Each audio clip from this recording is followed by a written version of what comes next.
Hello, everybody. Welcome in. I'm hoping my audio is a little bit better today. Let me clean up some of this clutter here. That's fine. Yeah, I restarted my computer. I listened to my stream last week, and the audio was still kind of sounded like I was talking through a tin can or something. So I'm hoping it's a little bit better this stream. I honestly don't know what to do uh, other than hardwiring my computer into the internet, and that's going to be a project. So hopefully the audio is all right today. Let me know if it's good or bad. I'm surprised everybody went the entire show last week, which was about 2 hours, without saying anything because I listened to it back and it was not great. Paul Beagle's in the chat. Welcome in, Paul. And Fart Sack Jack or Mr. Jack. I think they're talking about going live. Philip Biderbeck, welcome in. Yeah, what's everybody doing today? How are your sales going? I've had a good start to the week. Yeah, I'm hoping it keeps up. Last week was a little low for me. If you watch my video yesterday, I did about $1,400 net, which is it's right about kind of the minimum of where I want to be. But I had been doing every week to start the year. I had crossed 2,000 net, so I hope to get back to there very soon. So hopefully this week. Let's see. Postcard Reflection says sounds good so far. That's great. Vintage Codger said the same thing. That's also great. Oh yeah, you did. You did. I did not say that. I said I don't know what to do, I think, which is exactly what I would say if somebody said that today. So there was some wizard that showed up on my first stream and told me something to do.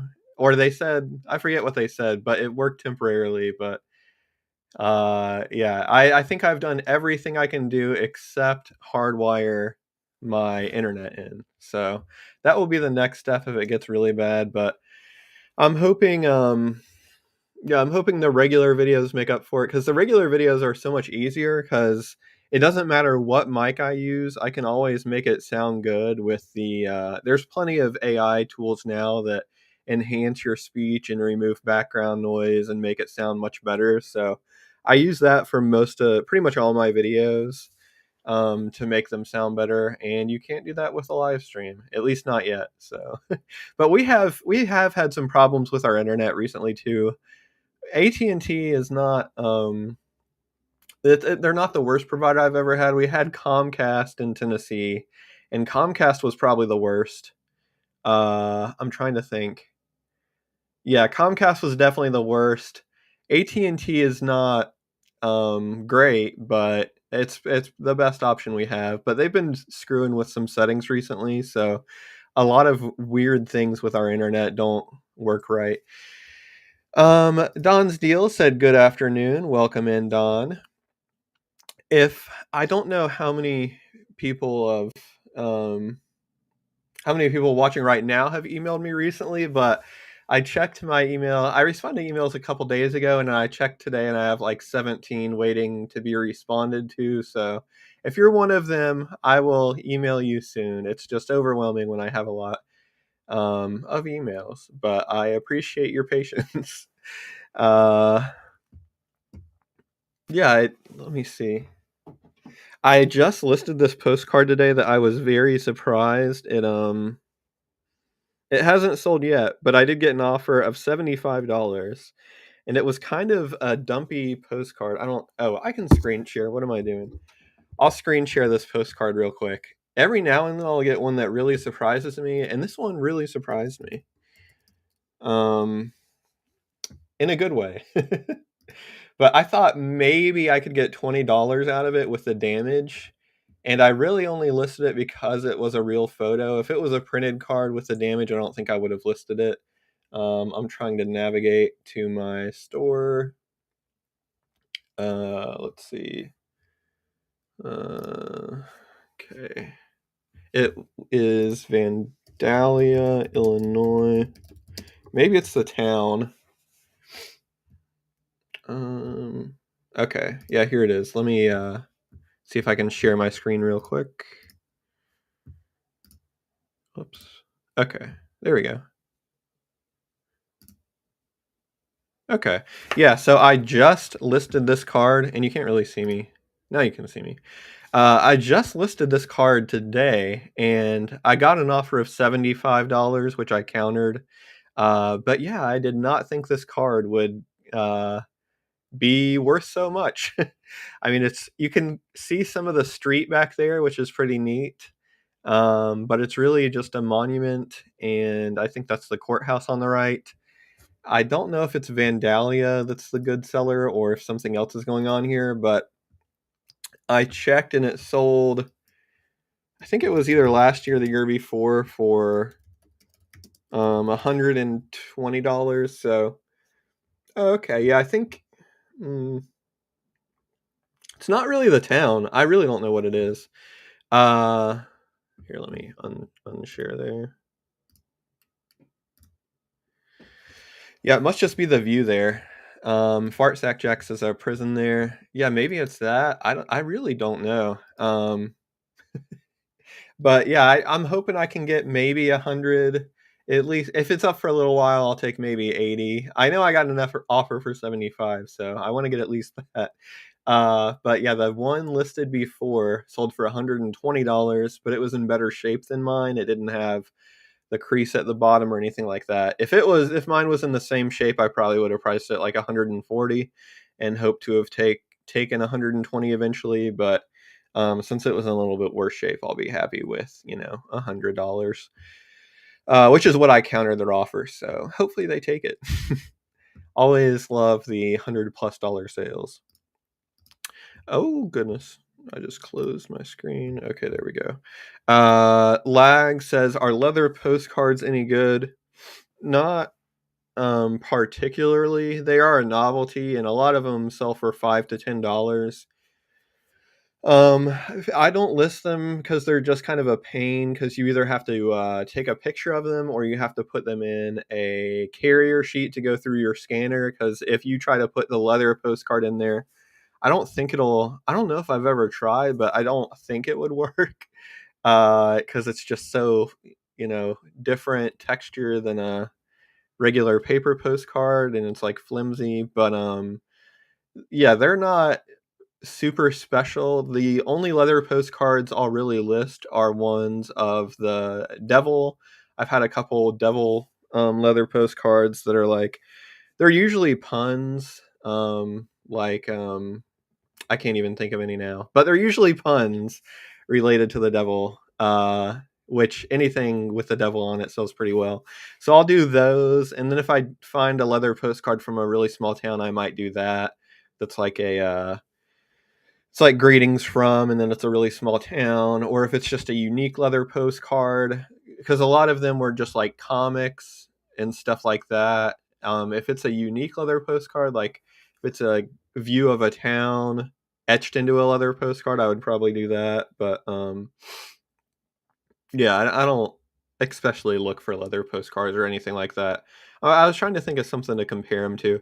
They're kind of like really heavily embossed or glitter cards, kind of a novelty like that, and the embossed and glitter don't really add much value either. But yeah, I don't know if anybody collects specifically leather postcards. If they do, they don't collect many.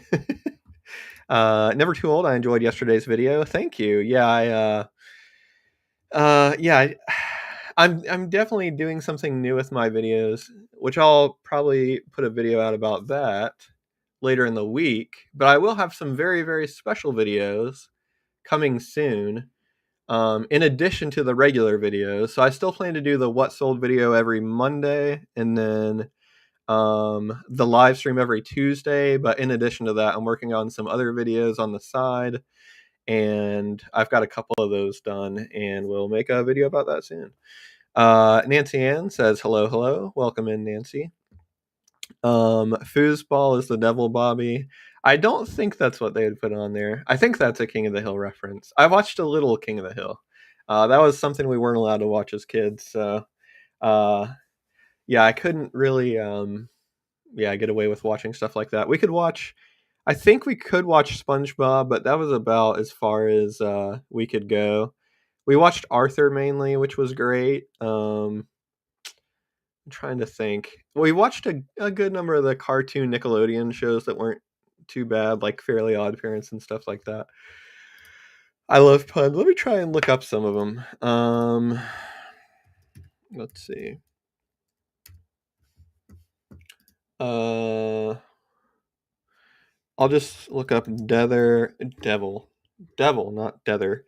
Devil leather postcard. I think I sold my Devil leather postcard for like $15 though.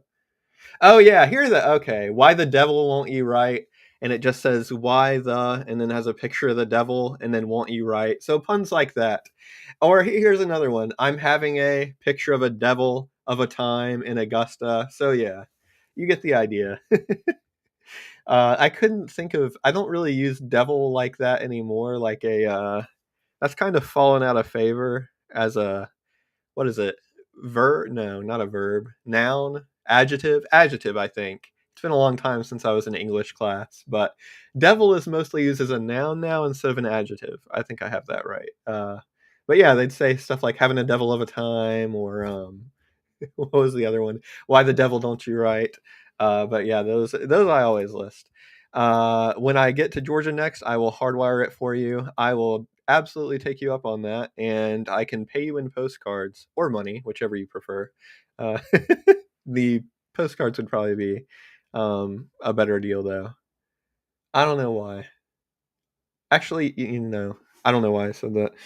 I think I have better postcards. I value postcards more than money, so I think that's why I said that. I feel like Fairly Odd Parents was worse than SpongeBob.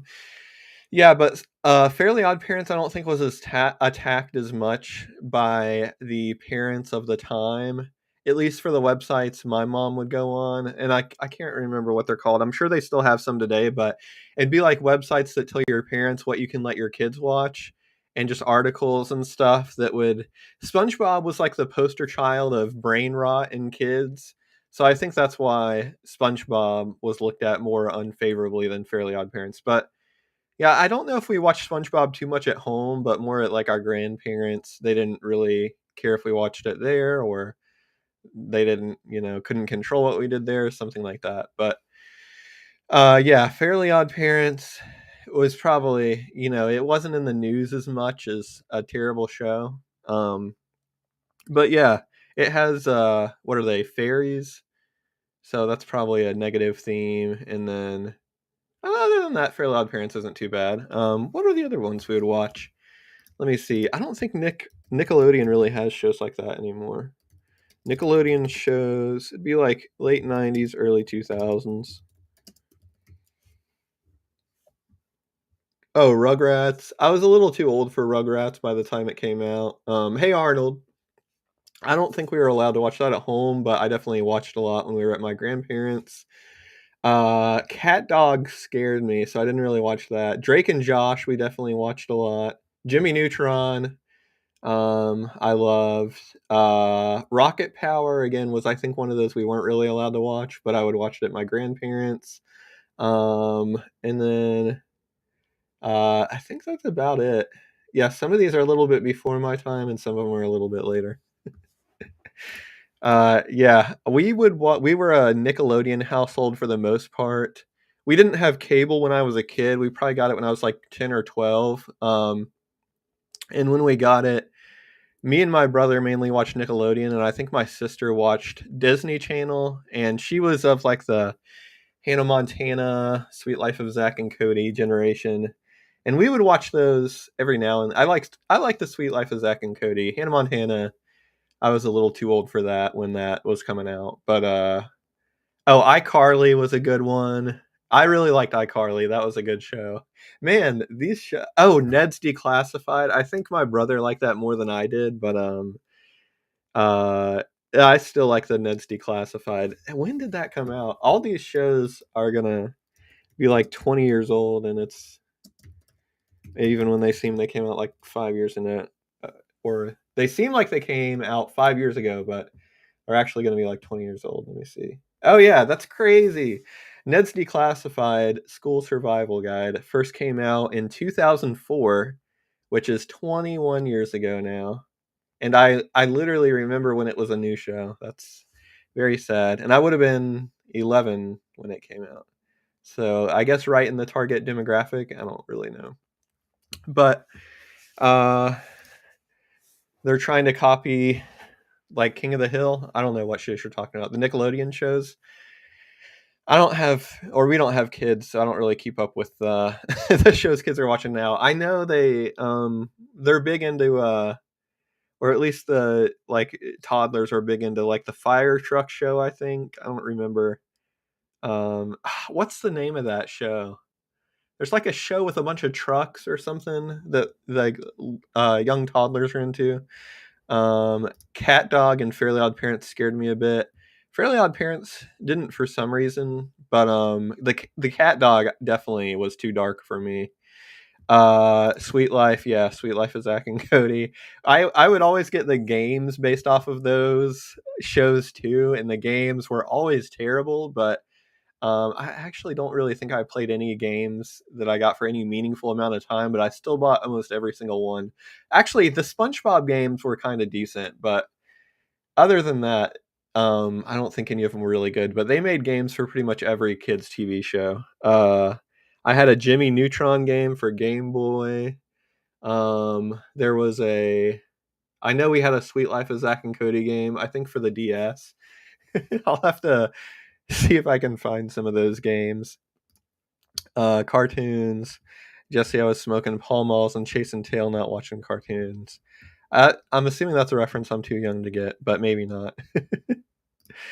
uh, I'm assuming that you mean you're too old to get my TV show references, which Paw Patrol. Yeah, Paw Patrol was the one I was thinking of.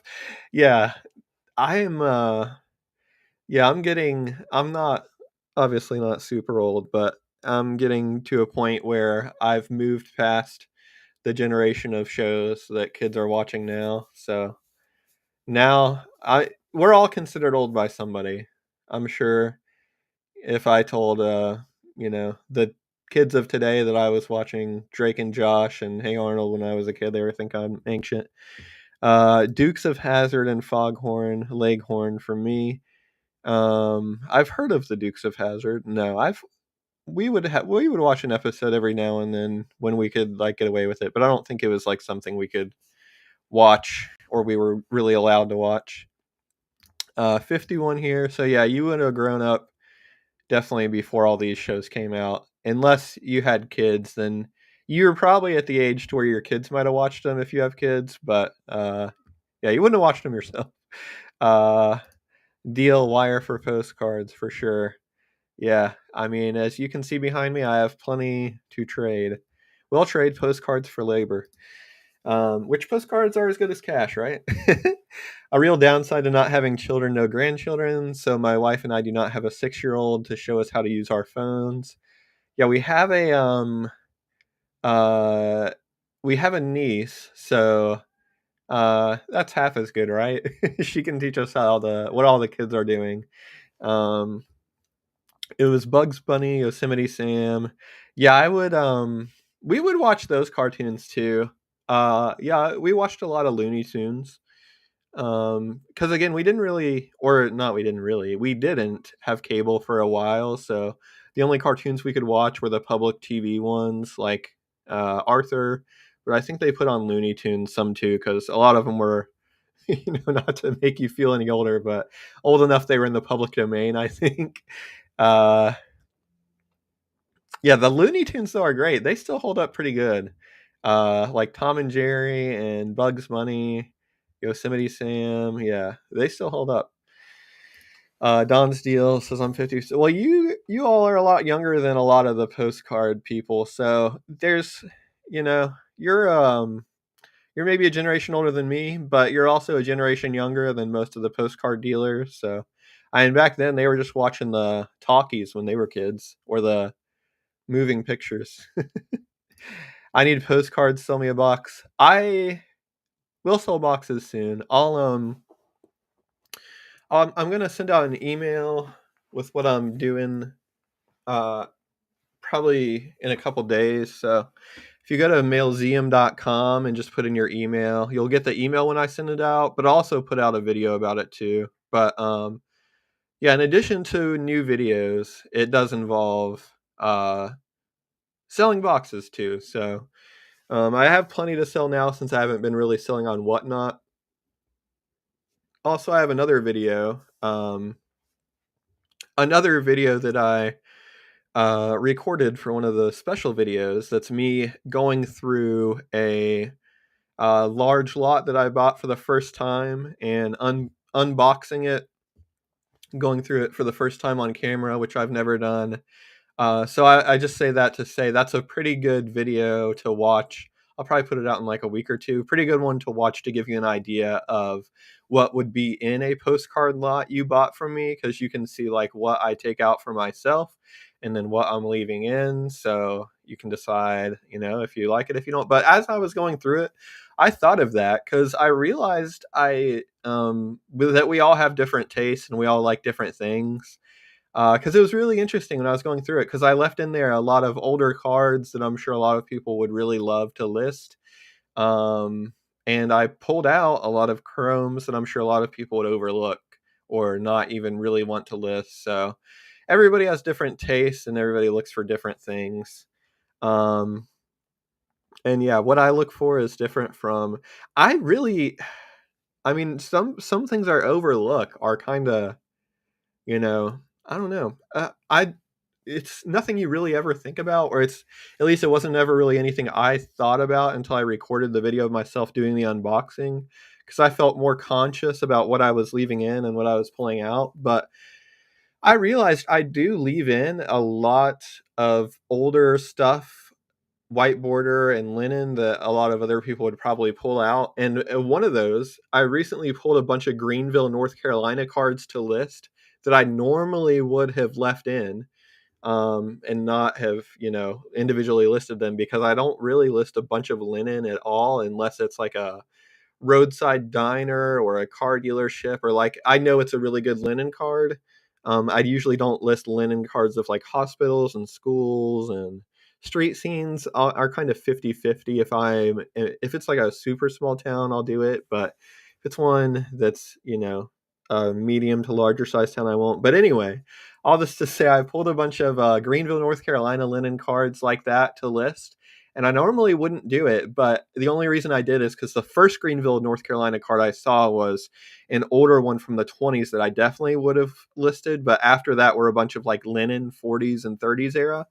So I was just like, well, I've already got this one. I might as well just do all the Greenville, North Carolina ones.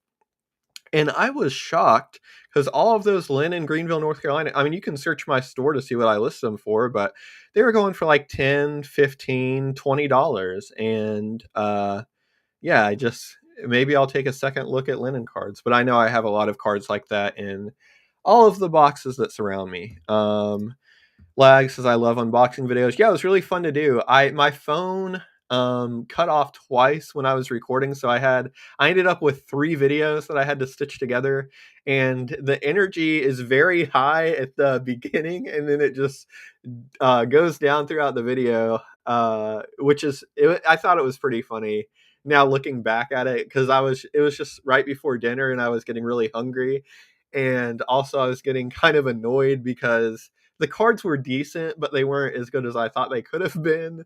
So I think it gets funnier as the video goes on, but it ended up being like an hour and 10 minutes or something like that, because it was just a really large lot that I had to go through.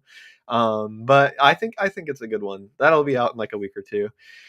Uh, I love a lot of Illinois cards. I have a lot. I'm sad. Yeah, I maybe message Mark. I don't know what he's done, because when I sold him all the cards I had like 3 years ago, and he came and got them.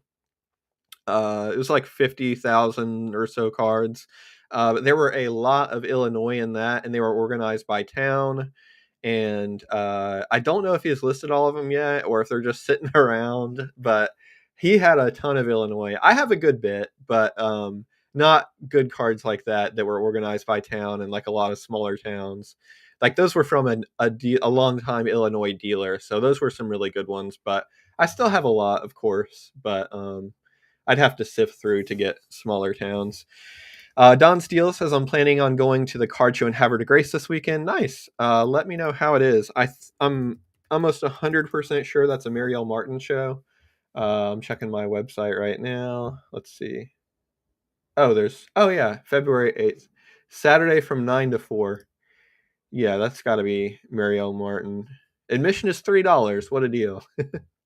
uh, yeah, there's one also this weekend in where's that? Oldsmar, Florida. It's the Sunshine Postcard Club show. That is Friday and Saturday. Then we have the Marielle Martin show in Havre de Grace Saturday, and then that's all for this weekend. But there's one next weekend in Tulsa, and then a couple more the weekend after that. Do you have any stereo view cards, glass lantern slides? You once mentioned you have a box of non-postcard stuff. It's funny you mentioned that because in the unboxing video, there are actually uh, some stereo view cards and some trade cards in there that I think I actually did look through the stereo view cards. Some of them were photos and some of them were just like the printed stereo card views. But yeah, I do. I don't have a lot of it now, but yeah, I'm always getting stuff that's non-postcard, and yeah, all kinds of stuff. I will sell a trade card every now and then, but I don't ever. I probably sell maybe 2% of the trade cards I come across. The one I listed the other day had Uncle Sam on it, and that's the only reason why I listed that one. But yeah, I don't really look for the trade cards at all. And if it has like a really great Santa or something on there, I might list it. But other than that, I don't know much about him. Yeah, you was hangry. Yeah, I was. I don't know. I was just really tired, and yeah, I got my first tattoo a few days ago, and I think that was part of why I was in such a bad mood then, because it was itching like crazy. It's to the point now where it's like peeling a little bit, and of course you can't scratch it or anything. So, yeah, that was part of the reason, apart from me just being hungry. But I thought it was entertaining, at least that I just started off so, and I found some great cards. It was not a really, it was a decent lot. I mean, I've definitely had better, but it wasn't that bad. But I was, by the end of it, it was just like a huge stack of chrome that I was going through, and it was mostly like desert scenes and stuff like that, and I was definitely not feeling it. I'm looking forward to watching it. Yeah, it's a good one. I have another one before that that'll come out. That's the prequel to that. That's a really good one too. Fossil Ford Finds. I remember his video on that. Oh yeah, the video where I mentioned I have a box of non-postcard stuff. Yeah, I sold that specific box. I sold. I mean, I have it. I don't really have them separated now, so all of the non-postcard stuff is kind of just mixed in with all the postcards. So I need to get better. I need to get better organized. All my stuff right now is just I have a little bit organized right there. You can see those boxes right there are organized by topic and state. But other than that, it's just a complete mishmash. Um I love to find more of my town. What town are you from in Illinois? Uh Let me know. I'll keep an eye out. Um my best sale card related was a Victorian trading card. Yeah, they can. Some of them can do really well. I just don't really have an interest in them. And I don't really know which ones can do well. The only ones I would probably look for are the ones that I know would do well on postcards. Like I said, Uncle Sam, if they have a really good Santa, or like if it's Halloween for sure. But other than that, I just don't really do anything with them. But it's not like I have a ton of them anyway. It's not like well, actually, in the Indiana collection I recently bought from Steve, who he might watch this video. I don't know if he watches the live videos, but anyway, Steve had a box that was about half full of trade cards. And I did absolutely not. I didn't even go through them. Uh, Please tell us it was a postcard tattoo. No, it was actually of our cat. Unfortunately, our cat Buster recently passed away, so I got a tattoo of him. That's also why I didn't do a live show a couple weeks ago, was because he had died like the day before that. But yeah, he was a really special cat, and he was the first pet I've had as an adult that has passed away, and we just really loved him. So we got tattoos of him, and yeah, it was. I was a little nervous because I mean I'd never gotten a tattoo before, but it wasn't bad at all. I would recommend that the tattooing place add TVs because I was literally just looking at the ceiling the entire time, and I was a little bored. But other than that, I mean, it definitely hurts, of course, but I mean, it's fine because it doesn't feel too bad. I got it right here. One day when I'm wearing short sleeves, I can show you, but I don't want to mess with it now. But yeah, they it's kind of close to my elbow, like inside elbow, and when they got closer to my elbow it hurt a little more, but other than that it wasn't too bad. But yeah, I definitely want to get more tattoos in the future. Now I feel like with the first one it was a little more difficult because I had to I had to think something had to be important enough that I know I would not regret it, and I think that's what was holding me back. Because I would think of something and I would be like, "Oh, that could be a cool tattoo," and be like, "Well, I don't know. Am I gonna love that for the rest of my life? Like if it's something like Roller Coaster Tycoon or something, I don't know. Am I really gonna be a fan of that for the rest of my life?" Because I would just overthink it, but yeah, I definitely didn't have any hesitations about getting one of Buster. And if you want to, I don't really use I don't even think I still have Instagram on my phone, but I do have several pictures of Buster on Instagram. He was just 2 years old, which was very sad. He did have a heart condition he was born with, so it wasn't a total shock, but we did think he was doing well, so it was still, yeah, very sad. And I may be interested in all of those Chrome Desert scenes. I mean, there's a lot of them that were Fred Harvey too. I don't really list the Fred Harvey desert ones anymore. Um, I just don't. I've just had enough of the desert. I mean, I don't. When I pick out stuff to list, you'll see when you watch the video. But I of course look for stuff that's valuable. But also, I maybe even more than that, I just look for stuff that I enjoy listing. Because there are Fred Harvey desert cards that I'm sure could sell for more than some of the motel cards I'm pulling to list. But I just don't enjoy the deserts as much as the motels.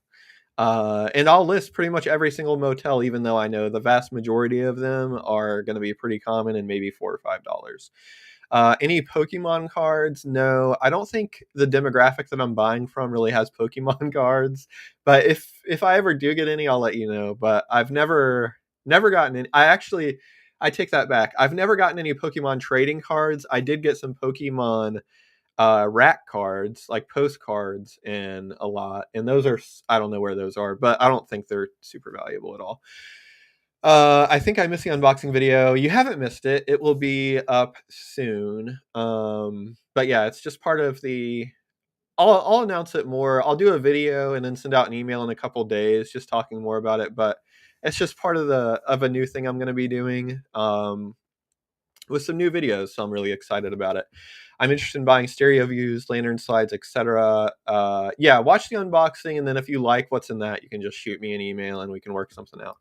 El Paso, born in Gibson City. Can't say I've ever seen. I mean, I may have seen postcards from those two towns, but I can't say for sure. Those might be one of the or some of those towns that's just really hard to find cards from. I know my wife's I almost said girlfriend for some reason, and we've been married for like 2.5 years now. My wife's grandfather was born in Oglesby, Illinois, and I was trying to find postcards from that town for a while just because I like to have the genealogical collection postcards. Uh, R.I.P. Buster, yes, he will be remembered literally forever because he's right here. I'm so sorry about your cat. I've always said that I will get a giant thigh tattoo to commemorate my first cat when he goes, hopefully many years from now. Yeah. Yeah, it was I think yeah, it was just very I mean, it's been a few weeks now, so I'm doing better now, but Yeah, it was miserable because we just didn't expect it at all, and, he had a heart condition that's called HCM, and he can get a it can cause blood clots in cats, and when we had taken him to the vet and they diagnosed him with that initially, they said, "Yeah, there's cats with it that can live 10 to 15 years or longer, and there's cats with it that only live a year or 2." So, really had no idea, and we just thought he was doing good, and, like, even up until the day before, he was doing fine, so I think that made it even worse, but, you're doing a little bit better now, and, yeah, just trying to remember the good times. We did have a lot of good times, so just trying to focus on those. Our cat is, like, 20 years old. Yeah, we have another one, Cleo, who is, who is sick or almost 6. She's outside my door whining right now. They're very different. It's so funny how they have such unique personalities because Cleo is she's very loving to us, but she's very standoffish to new people. And whenever anybody comes to visit, if they try to pet her, she'll hiss at them and smack them and run away. But Buster, he was very friendly to everybody. But he didn't really like cuddling with us as much as Cleo did. He would get in my lap every now and then, but Cleo is much more of a lap cat, and I mean that's probably why she's whining outside the door right now because she wants to sit on my lap. But yeah, they're both sweet. Uh, yeah, pets. Yeah. We had, yeah. I've never really had a pet like we never had indoor pets when I was a kid, except for a rabbit. And I had a rabbit when I was 10 or 12, and the rabbit did not live very long at all, and that was very sad. But it was much different. Yeah, this is the first time we've had like an indoor pet that's died, so it's been very sad because you see like all the places that they used to be and all the things they used to do. It's just very sad. I got a ton of romance postcards really cheap. Are there any bolos and those types of cards? Uh, not really. I mean, no. There's artist signed romance cards. So just look out for some of the really famous artists. Schmucker.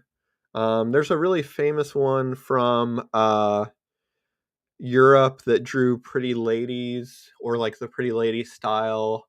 I forget what his name is, but he's very, very famous, and his cards can go for $100 to $200. I forget his name, but yeah, look out for artist signed cards, fantasy style drawn cards. Some real photos can do well. I assume there are some romance like Paper Moons. I assume you already know to look out for those. So, but yeah, I would just look out for the artist sign ones, and then like fantasy style ones. Like if they're in a light bulb, I think that was like a common one. Oh yeah, there are printed crescent moon romance style cards. So I would list those too, even though they don't go for nearly as much as the real photos. I think any of the crescent moon ones still do good. That's so funny that you like all the motel cards. I feel like they don't sell for me very often. Yeah, they really don't.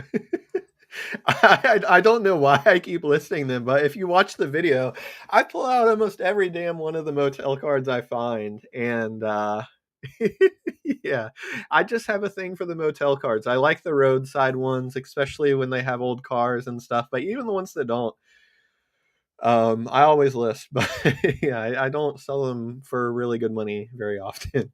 I had one I actually sold yesterday, and oh yeah, well no, there is Harrison Fisher, but oh, Raphael Kirchner, that's who I was thinking of. Harrison Fisher is who you're talking about. Sorry, I'll put that up since I'm talking about it. Uh, where did that go? Oh, there it is. Yeah, Harrison Fisher is who you're talking about, but I was thinking of Raphael Kirchner, and he did some really high end ones. The Fisher ones I think are all right. There was also Philip Boulay or something like that. Something I don't list too many of them, so I'm not super familiar with them. But yeah, I'd look for the artist sign ones. Yeah, the light bulb romance cards can be good. There are some crescent moon ones that can be good. Uh, Off to the post office. I'll catch you later. Thanks for creating it. Oh yeah. Thanks for stopping by, and good luck at the post office. Harrison Fisher drew the pretty lady. Yeah, Harrison Fisher. When's the video coming out to watch? Probably, I'm gonna try and get on a weekly schedule with the new videos. So the first one will be coming out maybe early next week, and then the next one will be like a week after that. So I don't know, mid-February. I don't really have a schedule yet, but I will be putting out a lot more content. So there will be plenty of videos, and they'll be really, you know, high effort videos. Not that these videos are low effort, but I feel like the what sold videos and the live videos are just much easier for me to create. I mean, I pretty much for the what sold, I just look at what sold and it's very easy. For the live, I just go live and talk, very easy, but the new series of videos will be more of like I don't know, just planned out, edited, put together, just not even recorded here, recorded in an actual place that looks like well, it's just over there. It's not like a different place, but that looks more like I don't know. It's set up to be on camera, so um, I'm excited for those. But yeah, the romance ones they've kind of fallen out of favor a little bit because, and I just say that because a lot of the ones I find from in-person show dealers will have a lot higher prices on them than what I can get. Like the pretty women style, pretty lady style, whatever you call them, and a lot of the other artist signed ones just aren't as collectible anymore, unfortunately. But some of the ones that weren't as collectible back then are more collectible today, like a lot of the smaller town views. So, yeah, yeah, I think that will actually. I'm not announcing much about it yet, but yeah, that will be uh included in your membership. But I do have a lot of other perks with it too, so it's not just the videos, but I have a whole list of stuff because I wanted it to be something that wasn't um that didn't take away from what I was already doing, but was like additional stuff I'm offering, if that makes sense. So basically, and I'll do a video about this. I'll try to record it tomorrow and then uh I don't know, release it whenever we get it edited. But yeah, it'll be everything will basically be staying the same if you want to keep watching and not paying anything, which is totally fine. So like the videos I do on Mondays, the live streams I do on Tuesdays, going to be completely free. You're not going to need like a membership or anything, but all the membership stuff is basically going to be additional stuff that I'm offering on top of what I'm already doing. So it's going to be all new stuff, all new videos, and yeah, I have I think 4 or 5 other perks which I will talk about in the video I record tomorrow. I was going to do it today, but I just didn't want to do 2 videos and I want to be more excited for the one I do tomorrow. Um I found out Clapsaddle's portrait. Yeah. Well, yeah, some of them are. It they it just depends. It's really hard to say, to be the arbiter of what is considered racist now and what's not. I just play by the rules and don't list anything that would go against that. And a lot of the stuff we see may not have been considered racist at the time, but a lot of it definitely was, and a lot of it people bought it because it was racist. But yeah, depictions have changed, so um, yeah, the clap saddle ones are kind of a gray area because a lot of the ones she draws aren't blatantly stereotypical like some of the other ones, but also they do have some stereotypical things like exaggerated features and stuff. So again, I don't try to figure out what's right and what's wrong. I just do whatever eBay says to do or not to do. It is kind of it for that specifically, I don't have any problems with. I just don't list that stuff and I don't really do anything with it. But for other stuff, it's pretty hard because I don't know what to do with some like historic stuff. And what I'm talking about is like a lot of Mexican Revolution era stuff. Um, Not necessarily the ones where it's just like the guys riding trains and stuff like that, but like scenes of war. Like I don't know what to do with that, and it's really sad because it's like the stuff is historical. Like they're postcards produced of scenes of war. Yes, they're definitely, not for like everyone to look at, and not everyone would want to see it. I'm not talking like super gruesome or anything, but yeah, I just don't know what to do with stuff like that. So nice. I wondered why you hadn't yet. I learned a lot from your videos. Thanks. Yeah, I basically just wanted to get to a point where I could offer, where I had the time to make it worth it and be something that I would sign up for, if that makes sense. So I just want to make sure that I want to treat everybody right, no matter if they want to become a member or if they don't. And I think the best way to do that is just keep making the content that I am making and have that keep being free. Keep making the super valuable information for the what solds and then the live streams, and just have that totally free. So not put any of that behind a paywall and change that. But also, I think that can lead to people wanting to become members if they really like, my videos Monday and Tuesday, and I'm doing so many more, like a different tier, like higher quality that I put much more time into, then they're probably more likely to want that. So yeah, I basically just wanted to wait until I had the time to make it something that was, and I have some really fun ideas of stuff that I've already done that, um, yeah, I'm just really excited about it. I don't want to spoil anything. I'll just wait until I announce it. But yeah, some really fun stuff. Much more than just videos.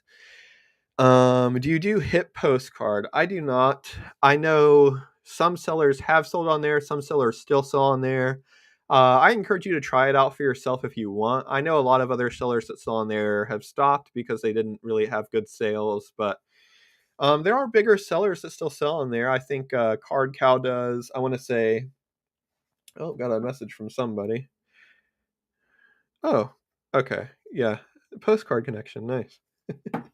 uh, what was I saying? Oh, hip postcard. Yeah, there are bigger sellers still on there, like Card Cow and Card Cow, oldpostcards.com.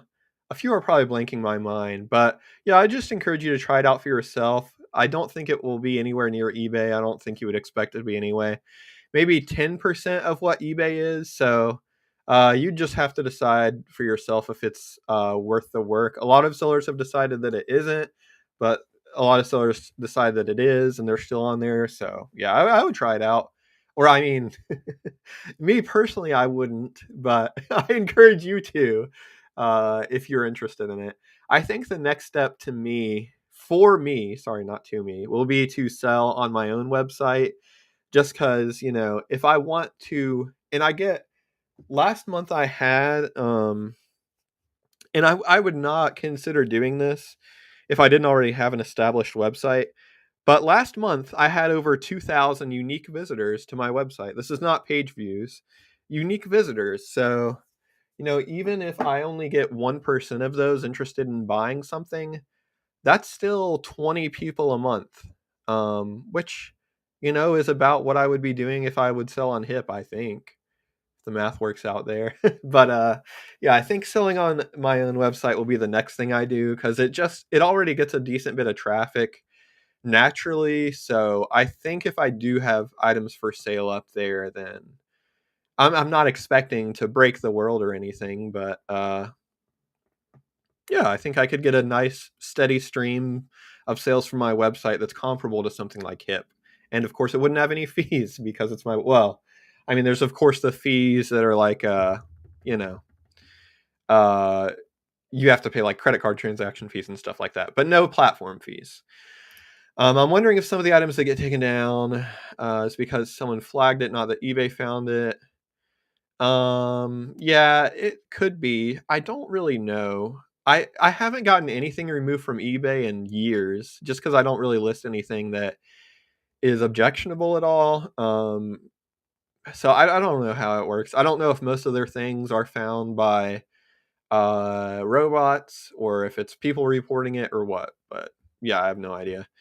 I did it for a while, but I stopped. Yeah, I know Mark Well, I don't know if he sold on Hip. I know he sold on Etsy, and he stopped doing that. I know John or Popeyes used to sell on Hip, and he stopped.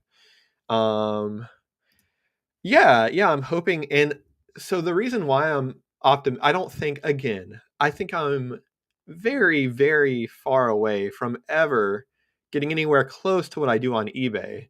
But I am optimistic about selling on my own website because I'm getting that traffic from just like 3 articles. Like, my website is a postcard show calendar, which, doesn't really get much traffic at all. It's mostly just people that watch my videos going there, which is fine. Um, because it keeps you all informed and know of shows. But the vast majority of traffic to my website is from like 3 articles that I've written like 2 years ago. So that's why I'm optimistic. And I think when I get the time, that's going to be a project, maybe later this year or next year, hopefully this year. I definitely have it on my calendar to do that this year, but really just depends how much time I have. But I think it could do all right. And again, my expectations are very realistic, and I think cuz I have a decent amount of experience with uh e-commerce, and like for bigger companies, not just me, and like selling products online. And I know a lot of people start websites to sell stuff, and a lot of those don't work out. And I think I just have a much better shot with starting a shop on a site that already gets a decent bit of traffic. So, yeah, I'm not expecting the world. So, I hope by, keeping my expectations really low, and then I hope I'll be slightly pleasantly surprised when that time comes. But yeah, it's just really nice to even consider doing that because, yeah, it's just so good to, I mean, obviously, not everybody has the option. It's super expensive to build your own website and to do an online shop, but Google does promote things naturally. So a lot of the postcards I have are going to be the only like antique item from a particular town or of a particular building or something like that. So I'm sure that could bring in a lot of folks just naturally. Specific genres on your website versus eBay. I think I'm gonna make the ones on my website, at least starting out, like really good cards. Number one, because that would save me the most in fees. Just because the higher dollar cards have more fees. Like, that's just how math works out. So I could save the most in fees by listing my higher dollar cards on my website. And also, I think those have the biggest opportunity to gain traction in search or wherever people are looking and get my website discovered. Because, if I just listed on my website a bunch of $5 motels, why would anybody come to visit, honestly? Like, you can just go to eBay and find that. But if I list on my website a lot of very interesting real photos that may have, a lot of people may have never seen before, and the stuff like that. I think that is uh, a lot more likely to get me traffic and at least some eyeballs on my website. Uh, Wondering the same thing, Nancy. Yeah, you'd have to ask eBay. I don't know what it is. I don't even know if they know for sure what it is, because I know that they're really inconsistent about enforcing certain things. Like I said, I just kind of stay away from it, and I don't list anything close to objectionable because I don't.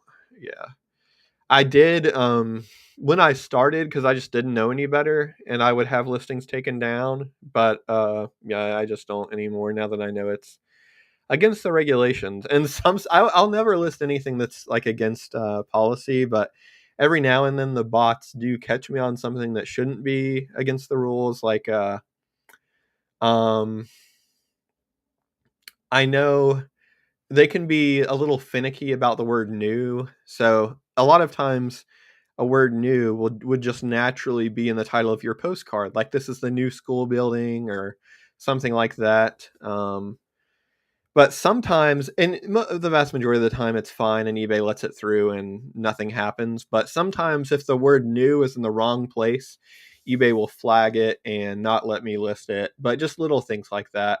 Oh yeah, I did have one. I think I sent it in our Discord the other day. It was just a really weird one.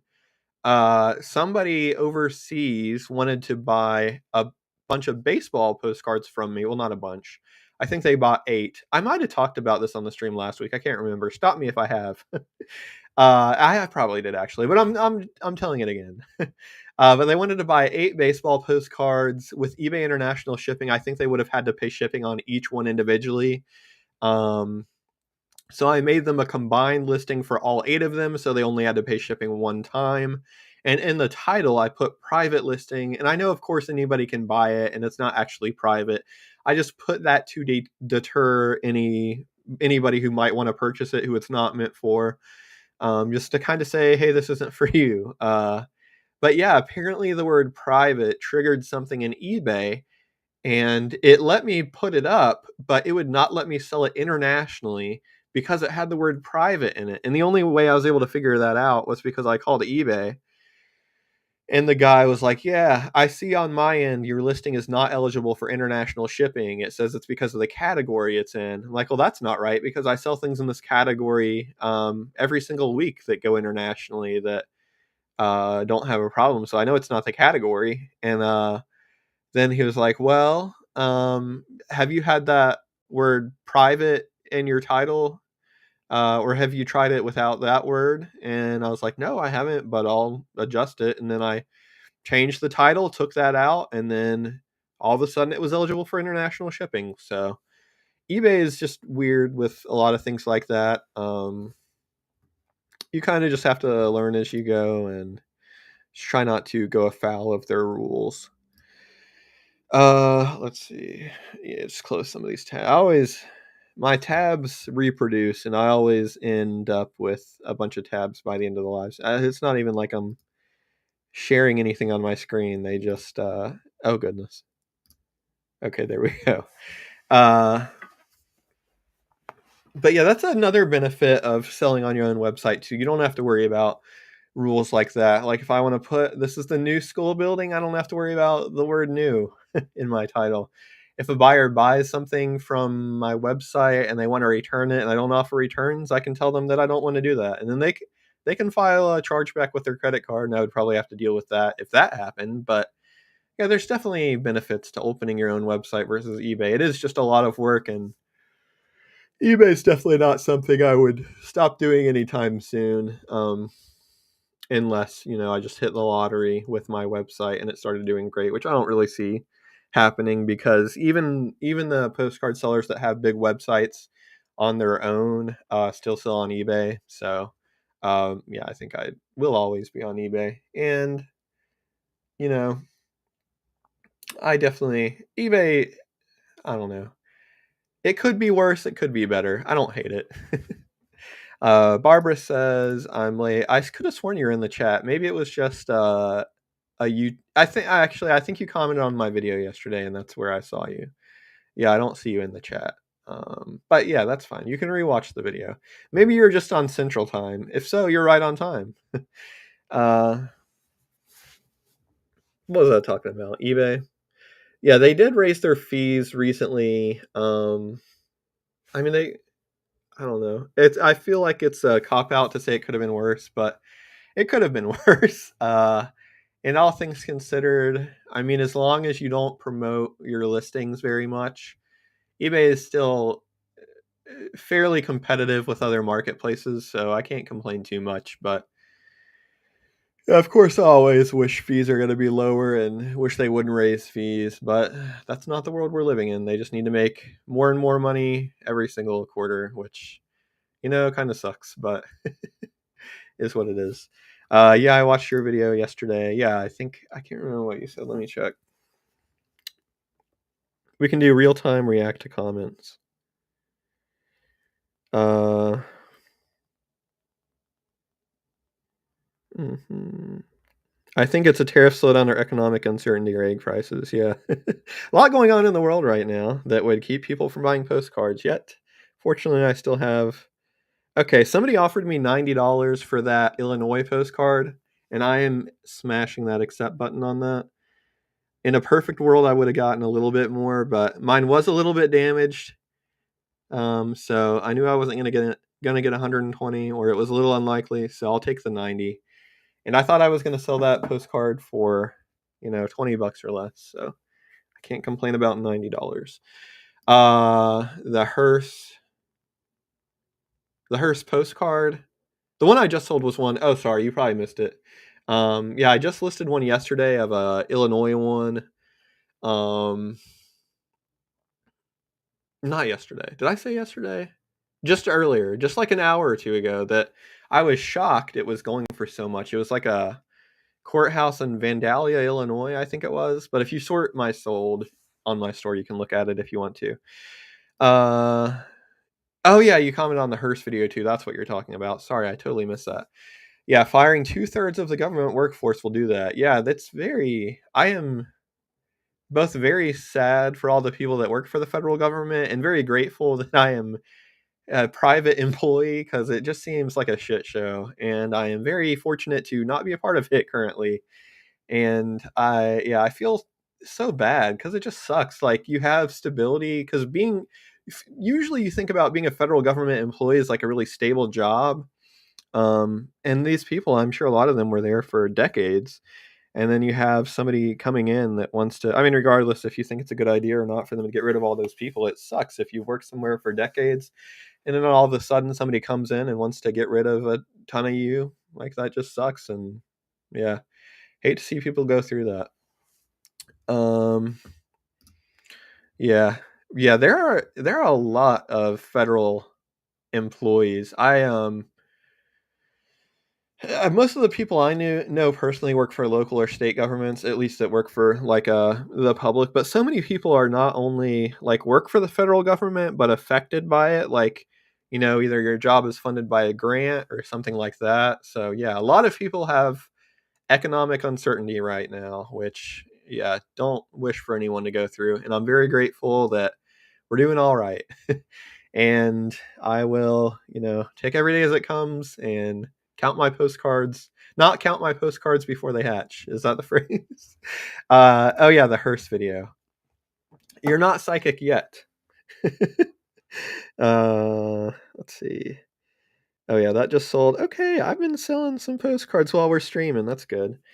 I've been counter offering more and more if somebody's close, but they're not quite where I'd like them to be. In the past, I would probably just accept that in the past. But like if I have a 20, and I just did that with a card I had listed. Um, like I had a card up for 19.95, and it didn't go on 25% off yet. Probably been up like a month or two. So like I know on that card, if it doesn't sell in the next 2 months, it's going to be 25% off, which is 14.96. So if somebody would have sent me like a $13 or $14 offer, then I would accept it because it's a more reasonable price. But somebody sent me an offer of $14 after it had just been up for a month or two, and in the past I probably would have accepted it, but I countered with 16.50, and they accepted that. So I've been doing that a lot more recently when we're not too far apart. Instead of just accepting their lower offer, I will counter with slightly higher. And I'm finding that they do accept a lot more than I would think. And sometimes they'll even make another counter offer that's like I don't know, 50 cents higher and meets in the middle. If we're like $1 off, I'm like, sure, whatever, just take it. Uh, but yeah, I don't know. You can only sell every single, well, for the most part, you can only sell every single postcard once. Obviously there are going to be some situations where you sell a postcard and then it'll end up in a collection, and then maybe one day you'll buy that collection back or something crazy like that, and you'll sell the postcard more than once, or if it's a really random case of a return or something like that. But for the most part, you can only sell every single postcard once. So I've just been more conscious about getting, without being greedy, with being realistic, like, hey, yeah, I'll do 20% off on this one because it's been up for a month or two, but I'm not going any lower than that. Just being a little bit firmer instead of being a little more generous. Like, in the past, I was like, oh, I would take 20%. Why not 25 or 30?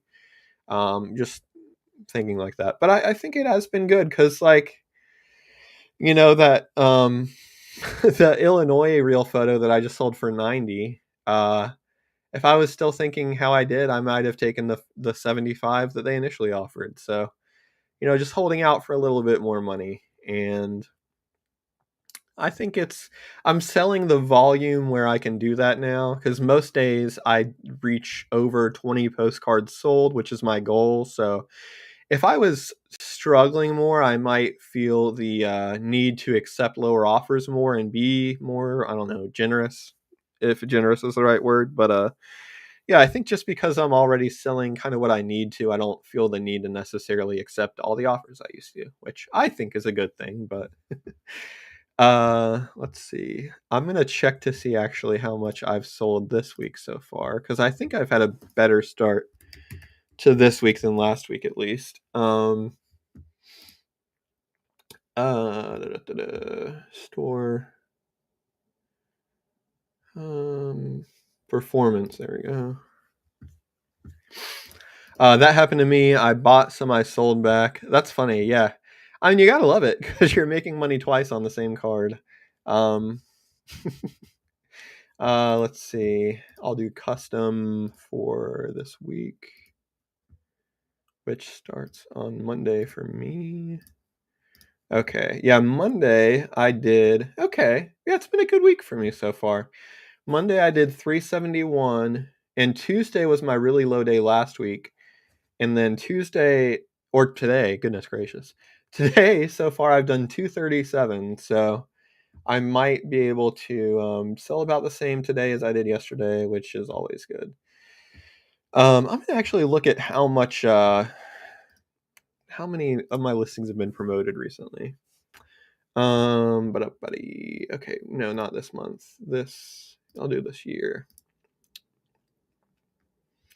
Okay, promoted sales make up about. Man, I'm selling too much promoted. Oh man, I used to be about 60% organic and 40% promoted, I think, and now I'm at 53% promoted and 47% organic. So, and I haven't really changed my rate at all. So I think it's just something that eBay is showing people more promoted listings, which even more of a pro to getting your own website. I've gone around that by putting an extremely high price on an item and then having the customer make an offer at an agreed amount. Yeah, I will really do that. I won't do that with cards that I think, may take a few weeks or a few months to sell. But with cards that I think will sell quickly, I will do that now just because people want a deal. So I had this really nice Albert type card. The view itself was common. It was the traction station in Birmingham, Alabama.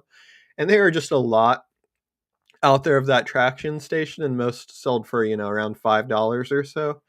But I couldn't find an Albert type of it, and I thought it was just a really nice card, and I wanted $10 out of it. So I just priced it at $12.95, and of course somebody offered me $10 immediately, and I accepted. But yeah, it doesn't even have to be an extremely high price for me. I'll just put a price like slightly higher than what I want to get, because some people just love deals, and it's not like it's an outrageous price either. Like it could have easily sold for $12.95, but I've been doing that more and more, and I don't mind. It's just the way people are. Some people will buy it at the regular price. Some people really like a deal. I just try to make everybody happy.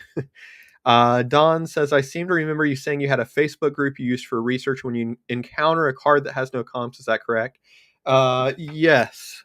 Well, um, mostly, yeah.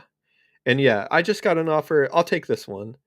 $17 on a card I just listed for 19.95. I'll take that. Sorry, yeah, the Facebook group. It is called. Well, I don't use it. I'll tell you what it can be used for, because I really just really be nice to the people there, because they are angels on earth, and there are people in this group that help you free of charge out of the goodness of their heart solve unidentified real photo postcards. And the group is called Photo Postcards RPPC Unidentified Images. And it's not for photographs, just RPPCs, so has to be a postcard back. Um, but yeah, that and I say kind of right because it's not when a card has no comps. It's just when I can't figure out what something is. And I had one just the other day that I used the group for, and it was a baseball team, and somebody ended up being able to solve it, which is just incredible. But here's what I'm not like the leader of the group or anything, but um, I would just say the etiquette that I use in the group is I try to do all the research I can on a card before I post there. So I use newspapers.com, I search WorthPoint, I search eBay, I'll Google reverse image search. If I can't solve it myself, then I will use the group, but only then because they're just very nice people and I don't want to be posting like 5 times a day there or anything. So I only post maybe, once a week or once every 2 weeks on average. What types of postcards are the ones that look half painted? Mostly bland in some areas that stand out with brighter color around 1910, 1920. The ones you're talking about, I'd have to see a picture to be sure, but it sounds like you're talking about hand colored postcards. And yeah, it's exactly what you said. It's basically half painted because they would print the postcard in black and white and they would have someone hand color it in. Some of the postcards like that will say on the front or the back that they're hand colored. A lot of them don't, so you just have to know what you're looking for. But yeah, I think to save on costs, a lot of the printers back then would print them in black and white and just have people color them, which is crazy to say now that it was cheaper to have actual people coloring your postcards than to print it. But I think that used to be the case. So I think that's what you're talking about, but I would have to see a picture to be 100% sure. Everyone loves a deal. Yeah, they do. And yeah, I don't mind as long as it's reasonable. Um, I will get ornery every now and then. Like I have this buyer that buys from me very frequently, and he likes to buy a certain photographer. And I won't even. It wasn't really that ornery. It's just I listed this card from the photographer that he collects, and it was from a town in Tennessee. And the last few that I saw of that card, or not even the exact card, but cards by that photographer had sold for around $22 to $23 on Terapeak. So I knew that's what they sold for. So I priced mine at $19.95, and I was just like, you know what? I'll just give somebody a little bit of a deal. So he made me an offer on that was like $16 or $17. Normally, I would just accept that every day on a card at that price, but since I knew that one had sold so recently for like 22 or 23, I just declined and I was like, I'm so sorry to decline your offer, but I think I have a fair price on this one or something like that. And they ended up buying it at full price. So every now and then I'll get a little, what did I say, ornery, but it's nothing personal. I'm sure I do a lot more research than the buyer, so it's not like the buyer knows the card last sold for $23. They just see my price and best offer and think 15% off is a fair price or something like that. What is the date of the earliest Albert type you have seen? I think you mentioned in the video, divided back or undivided back. They definitely made undivided backs. Um, there aren't too many before 1905, but I think there are some. Uh, yeah, yeah.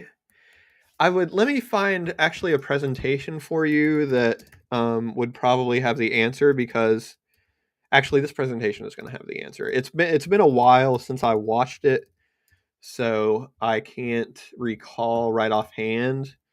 Let me see. Early Texas postcards. Wichita. Okay. Yeah, here we go. I wanted to see the thumbnail. Okay, yeah. Okay. I would just watch this, or just try and skim through it. If you're really interested to watch it, I watched the whole thing and it's great. This was one of all their presentations are great, but this one especially sticks out. But this is a presentation about early Texas postcards, and the collector who's showing his collection is basically just looking for the earliest examples of Texas postcards, and I think some of the ones in there are early Albert types, which is why I say that some of the ones he shows are probably some of the earliest Albert types that are out there. But to answer your question, I think 1900 to 1905 would be the earliest I've seen. I don't think I've ever seen an Albert type before 1900. It would have been a private mailing card then. I don't think they did much then. I'm trying to look up to see when the Albert Type Company was founded or when it started operation. Okay. It says the Albert Type Company started in 1890, but I don't think they were. Okay, well, it says it. Hmm. This is so interesting. Yeah, it's a very good question. Um. Yeah, I don't know. I know the company started in 1890, but I don't know if they started. I don't think they would have been producing postcards. Not well, they wouldn't have been producing postcards anyway, because it wasn't legal to make, or postcards weren't even a thing. Well, they were kind of a thing. Private mailing cards, but I don't think that you could make privately produced private mailing cards back then. So I think, yeah, I think the Albert type it would have had to been around 1900 when they started, or a year or two later. Sounds great. I don't often need it, but I have one or two. Oh yeah, yeah, yeah. And I don't worry about anybody that watches this channel. I don't think you would. I just mention that just in case, because every group or community has different rules, and I know I've run afoul accidentally of etiquette in some groups, like postcard groups, just because I wasn't familiar with what people do there. So yeah, they're very, very helpful though, and they're the nicest people ever. They're more than happy to help you with whatever you have. So yeah, it's definitely a great resource to use, and they enjoy using it too. So, or they enjoy solving the mysteries too. And I don't know how they do it because I mean, I feel like I'm able to solve a good bit of cards myself if I can't figure it out using newspapers.com. Sometimes I use Ancestry. Sometimes reverse image search helps. But yeah, there's something else in that group. They're incredible. Um, yeah, I was just going down the Albert Type Company rabbit hole there. Yeah, they did produce images starting in 1890. I think I want to say I have a little. I think before then are going to be mostly view books, like little leaflets and stuff like that they produced. I would be very curious to know when they started making postcards, though. What's the earliest card you have sold? Um, I think I don't know if I sold this one actually. Actually, I know. Sorry, I know I haven't. But I think the earliest card I found, and it's hard to say because uh, I have found some postal cards, like U.S. produced postal cards from I want to say the 1870s. And those are the oldest postal cards I found, but the oldest view postcard I have found, I think, is from 1898, and it's a private mailing card from Mammoth Cave, Kentucky. In the views, I found some New York City views from like the turn of the century to like late 1890s to 1900, but around 1898, I would say, is the oldest view private mailing card I found. And it's hard to find ones that early. It's not too uncommon to find like the 1905 and 1904, but if you start getting much earlier than that, they're pretty hard to find.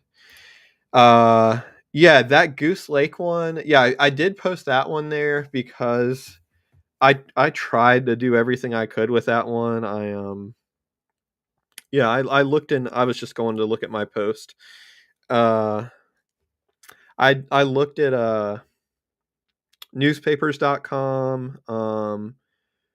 I didn't look at Ancestry because I don't think that could help. But yeah, I tried to look up all the goose lakes in the country and like look up what the topography looked like of the area, and it was just a really tough one. And it just because of the nature of the only ones I post in there are ones that I can't figure out myself. some of mine do go unsolved, so, yeah, like, this one might not ever get solved. I did list this one already as Iowa question mark because I think it's most likely Iowa. I did look up the most prevalent goose lake that you'll find is the one in Washington, or I think it's either Washington and Oregon or Oregon and California, something like that. But, when I looked up the topography, it didn't look as mountainous. It doesn't mean it couldn't be, but, I thought it was more likely Iowa just because it looks a little bit flatter to me, but, who knows? If somebody is able to figure it out, that'd be great, but I wouldn't be surprised if that one goes unsolved because I did search newspapers.com pretty thoroughly to try and find that resort or a name associated or that name associated with Goose Lake, and I just couldn't find it, so, yeah. They do surprise me all the time, but it's totally fine if that one doesn't get solved, and understandable. The Wichita Postcard Club video on Arizona was great. Thanks for the recommendation. No problem. Yeah. I actually bought his book after that. I got it pretty cheap on eBay. I want to say like $10 or so, but I've sold some cards to him before too. Jeremy Rowe, I want to say. I'm so sorry if I got that wrong. But yeah, he's collected Arizona for a while, and I've sold him some cards. I didn't know he had a book, so I got his book about Arizona real photo postcards, and I'm sure it'll be really fun to look through that. But yeah, all the Wichita Club presentations are great, and they really put a ton of work into it. I did a presentation to the club. Is either I think it might have been actually the year before last, so 2023, and you rehearse your presentation several times and run through the entire presentation. So they put a lot of work into their presentations, and I think it shows. I tried to join the Discord group in your profile, but it says the link expired. I'm in the UK. No, it's not a UK thing. It's just I had somebody trying to sell everybody Bitcoin or crypto that joined, so I had to make that link private. But if you email me, I'll send you a new link. Actually, I'll just put it in the chat. Who cares? Uh, I'll make this one only last like a day or something though. But yeah, I don't think the spammers are able to get it in the chat as much because I have put a link to Discord in the chat before, and yeah, and we didn't have any spammers or anything. So, but if anybody messages you on Discord and starts talking about crypto or investing, it is not me. I would never want to talk to you about investing. So stay safe. Here, I'm just trying to get the link for you. Where the hell? Settings, no. Good grief. Mails. Oh, there we go. Okay. Oh, I think. There we go. Invite people. Copy link. Okay. Okay, this should work. Let me know if it doesn't. Whoops. There you go. Yeah, that should work. And anybody else, if you want to join the Discord, feel free. It's great. A lot of fun. A lot of talk about postcards. I really like it. Don't know what else there is to say. Is my screen frozen again? Let me refresh that. Okay. May 12th, 1873 was the first day. Yeah, that makes sense. I think the postal card I found was 1874. And it had, like, some advertising on it. I still have it. It's over there somewhere, I think. Uh, but yeah, that makes sense that that's the earliest I've been able to find because 'cause it'd be very hard to find one much earlier than that, but I have books about postal cards too, and there are some postal cards that had errors that were, you know if you have an eye for some postal cards can be worth hundreds of dollars, and it's crazy the rabbit holes in postcards and what can be worth money that you would never really think of. I assume you mean the Arizona book. Yeah. Yeah, the Arizona book, yeah. I might have bought the cheapest one on eBay, so I apologize for that, but I'm sure if you look on what is the other website? Thrift Books or Abe or something like that, they'll probably have it for cheap because it's been in print for a while, so you should be able to get a copy pretty cheaply. And he has a few other books too, but I think this is the only one about postcards specifically, so just had to get that. I mean, I'll buy pretty much I won't buy all the town books that are like Arcadia Publishing, The History of Myrtle Beach in Postcards or whatever for every single town in the country. I don't buy every single one of those, but aside from that, I'll buy pretty much every book about postcards. Thank you, no problem, yeah. Um, yeah, the only reason I stopped advertising the Discord publicly was because I just got a little freaked out at the spammer that had joined, and it was so crazy because they were impersonating me, and I felt so bad because people that joined would thought or were thinking that I had messaged them to get them to invest in, like, crypto or something, and I felt so bad because, like, they were using my picture and everything, and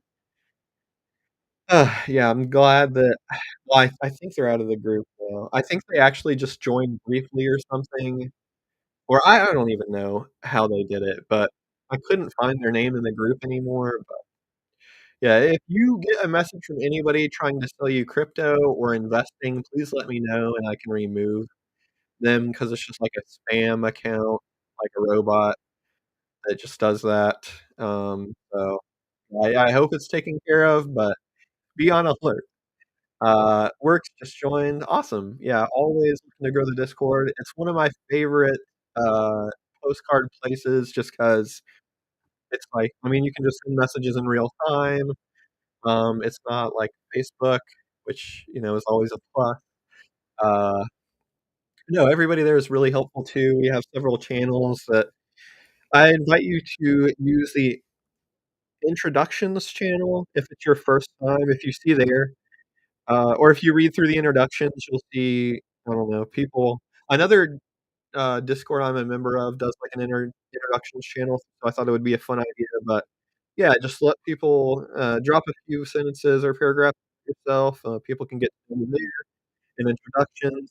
I have great postcards, which is where people find, or people share ones in their collection that they really like, or like, people share ones in their collection they really like, or ones that they are selling that they, think are really great cards. So, yeah, there's a lot of we've had it for, I don't know, a year maybe. And there's a lot of content there, so, yeah, scroll through. Seller chat is probably the most active channel, and it's just where you can ask questions or just leave stuff, or you'll see all kinds of stuff, but everybody's really helpful. I mean, it's a super nice community and stuff. So yeah, enjoy it. Uh Thank you too. I failed to join last time. Yeah, sorry. I wish I didn't have to do that. I wish I could just leave the link public and then everybody could just join whenever they wanted, but one robot had to ruin it for the rest of us. I refuse to think a real person would message everybody about crypto, so I'm just assuming it's like a robot that searches YouTube for Discord invite links or something. Just joined as well. Thanks for the resource. No problem. Yeah, it's a great place. Um, yeah, Christina's a member of the Discord. I know I talked about it more like a year or so ago. I just tried the link and I could not get through. Uh, well, hmm. I'm no Discord expert by any means. So I don't know if I'm the one to help you, but click again. I don't know. I don't know what to tell you. I'm sorry. The link I put in the chat should be good for 7 days. So what I would say is just go to discord.com first and make sure you have an account set up and that you're logged in, and then maybe try clicking the link again. That's the only thing I would suggest. If you still can't figure it out, just email me, and then maybe we can, uh, put our 2 heads together and figure something out. My name is different in Discord, though, it's my gaming handle. Yeah, yeah, mine was too. I changed mine. I'm a little sad I changed it because it's so funny 'cause, my, um, my name on, my name on PlayStation now is Spider Cat, and my name on Xbox back in the day was Homer J. So, I think my Discord name was either one of those 2, and I changed it just because I was like, "Well, I should probably make it like Male ZM or Daniel or something."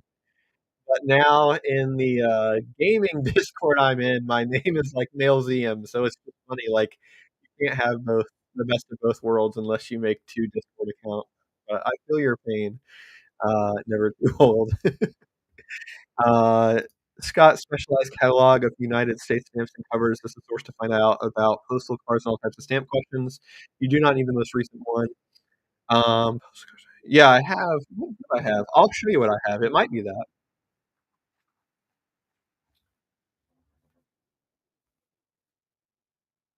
Yep.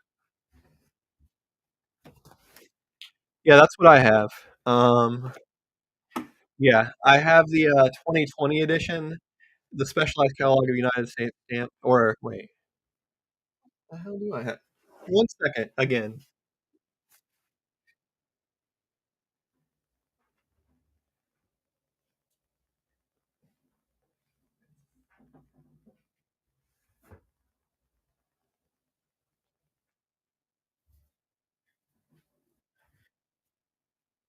I think mine is a little bit different.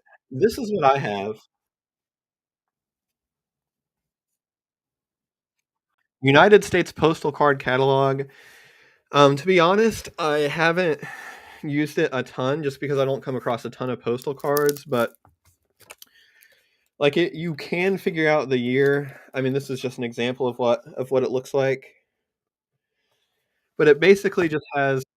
I'm leaning a little weirdly into the I'm not situated perfectly, but yeah, it basically has uh, the back of all the postcards, and some of them have like watermarks or stuff like that. So it helps you identify the year of the postal card and if it's a variation or an error that could be more valuable.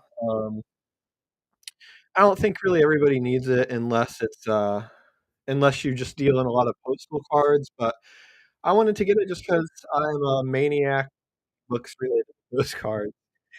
Lamo says that they had to click the link twice. So if you do already have a Discord account, maybe just try clicking it again.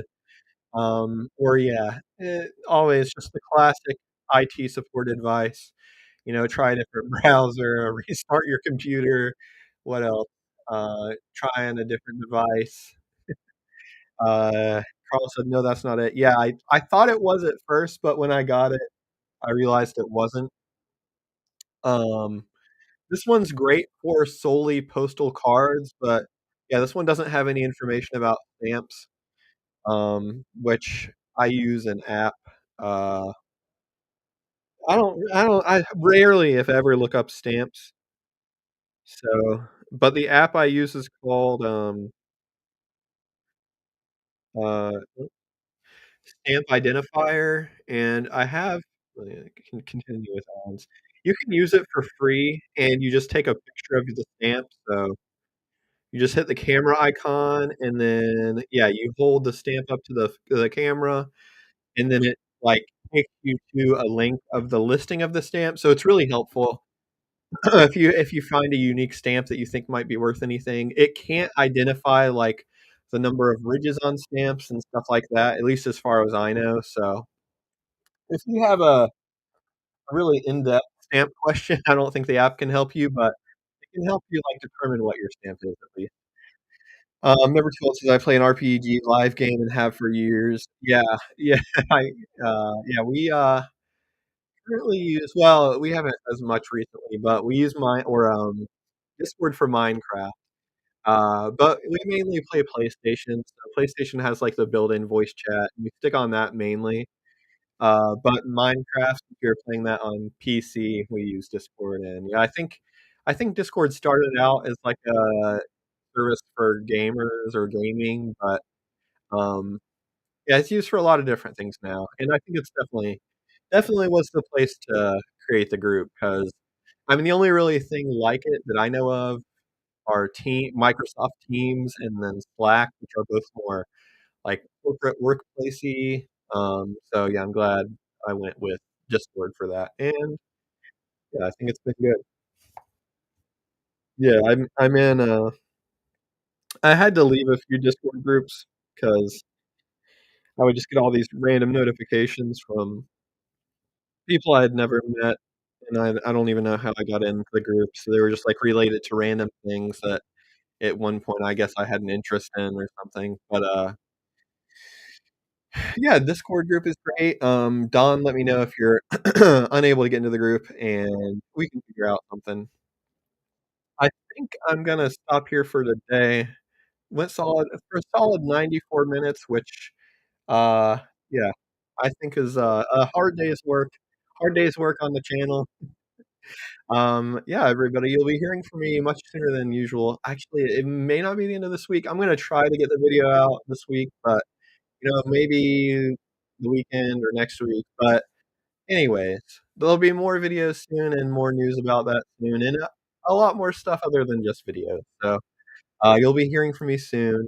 DG, does a stamp on a postcard ever catch your attention, or do you actively look for any type of stamp on early postcards, or would you say the area of postmark is more valuable? Vast majority of times, the postmark is gonna be more valuable. Every now and then, you may have a stamp that's worth a little bit more. Most likely, it's gonna be your higher denomination stamp, but usually people don't really use the higher denomination stamps on postcards because they were just pennies. So you're basically just wasting money if you use a higher denomination stamp on a postcard. So all that to say, it's very hard to find a valuable stamp on a postcard. More likely, if anything's gonna have value, it's gonna be the postmark. But if you ever find a stamp that's not if it's not like a 1 or 2 cent stamp and you're not sure about it, I would just use the app to be sure. But yeah, you really don't ever see the higher denomination stamps on postcards. Yeah, thanks for coming in, everybody. It was great hanging out. I'll definitely be back Monday and Tuesday, if not sooner. So I will catch you then. But thank you so much for watching. I don't think you can hear my cat crying in the background, but she has been letting me know that it's time to end the stream and pay attention to her. So